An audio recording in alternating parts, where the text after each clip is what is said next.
Good morning. Here's this year's Group 2 Villiers Handicap, presented by www.horseracingaustralia.info and Winform Ratings. Firstly, let's have a look at the Winform Ratings as presented in the GTX program, and I remind you to double click and that'll give you a much bigger picture to have a look at so you can see the detail. Okay, it's a 19 horse field this year. And we start here with number 9 Galar on top, which is rated $5.50. Number 5 Darcy Be Good at $5.60. Then Cabernet, Quidnunc and Alma's Fury. As you can see, there are a lot of chances in this race, and the ratings are evenly spread. And down the side here we've got negative ratings for a number of horses, mostly because they haven't had a run recently or their strike rate has been a bit low. Let's have a look at the style of racing that we can use the GTX program for and just see what's going on. So let's look at Galar, and we find that Galar last start was 9th at the turn, finished 3rd, beaten 3/4 of a length. That was a pretty good run. Prior to that was 4th at the turn, finished 2nd. So what we've established is that Galar, a good horse, and can race on the pace, and that's going to be required at Warwick Farm, where the short is somewhat straighter than at Randwick, where this race normally would have been run. Okay, our second runner, Darcy Be Good. You can see here that it was 3rd to the turn before finishing 4th, beaten half a length. That was on the 2nd of October. Then was 3rd the turn and won at Hawkesbury in a top quality race there.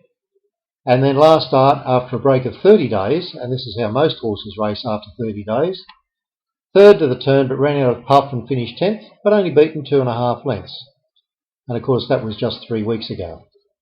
Alright, Cabernet. This one races on the pace. 4th at the turn here, finished 2nd, beaten 1.5 lengths. 3rd at the turn at Sandown, won by 3/4 of a length.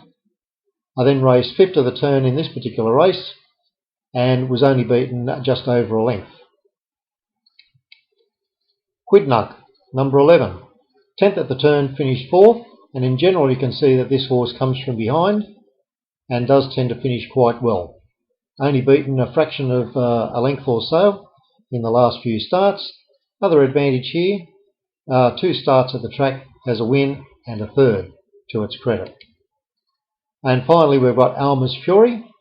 Hasn't got the best win strike rate, only just qualifies to get in. Ran a sensational time in this race at Goulburn. I'm not sure how good that time was, but almost reproduced it in a sensational run last start, and that was at Rosehill, coming from 15th at the turn to finish 6th, and that day there seemed to be a bias towards the front runners. Okay, let's have a look at the odds available now and a strategy we can adopt for this race. Okay, having another look at this race, we can see here that number 9 Galar, rated $5.50 at IAS Bet. The current fixed price is $5. Number 5 Darcy Be Good, rated $5.60. The current fixed price is $41 the win and $11 the place. Now a reasonable strategy would suggest that an each way bet on Darcy Be Good might be a reasonable investment. We've rated at $5.60 to win the race, but we can get $11 even if it's only placed. Alright, Cabernet, rated $10, available at $7, not very far off our current rated price, but obviously fancied by the market. Quidnunc, rated $10.80, available at $21. Alma's Fury, rated $12, and current price is $16 fixed. So, if we wanted to do a Dutch bet on this, in other words, if we wanted to make the same amount no matter which horse won, we could now have $20 on Galar at the fixed price of $5, just $3 on Darcy Be Good at $41, $14 on the $7 at Cabernet, $5 on Quidnunc, and $6 on Alma's Fury. Our total outlay would be $48 and return approximately $100. Of course, with betting at the best tote and so on, you may get a much higher return with some, but it would make sense for the shortest price horse and our top rated horse to back it now at the $5 fixed, and this guarantees you that you'll get at least $100 on that horse. If you want to take the quinella and box them, the cost is only $10. And if we got first and second in this race, I can guarantee that Quinella would probably pay at least $30 and possibly up to about $70 or $80 if two of the outsider horses manage to get in the first two. The trifecta to box would be $60. You can take a flexi bet, of course, these days. $6 will get you 10% of it. Okay, the risk-reward principle. How much risk and how much reward?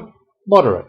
So in other words, it's not going to make us an absolute fortune, but we have a good chance of picking up a decent dividend and a good chance of getting a decent Quinella at least.